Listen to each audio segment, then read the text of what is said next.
So guys, I'm on TLancher right now. I'm going to show in this video how we can create account on TLancher and then use that account for Minecraft TLancher. So minimize the TLancher and go to your browser. You're just going to go to the website here, tlauncher.org.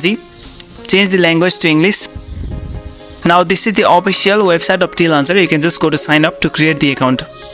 Just put your username on the login, email address and the password, and just click on I'm not a robot and just click on sign up. After signing up, you'll get one confirmation link on the email. You just have to go to that link and your account will be verified. After the verification of your account, just scroll up here and go to login and use your login details to log in here. Let's log in.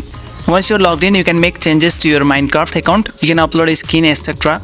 Now we're gonna minimize, go to TLancher. Now we're gonna use this account that we created on TLancher. Now check on the accounts here.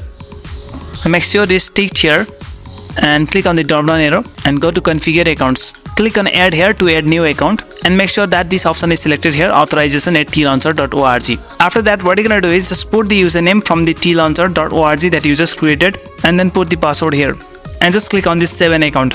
Now the account has been saved and we can just go back. Now we have successfully configured the account from tlauncher.org to this Minecraft launcher and we can just enter the game. So just like my video and subscribe my channel.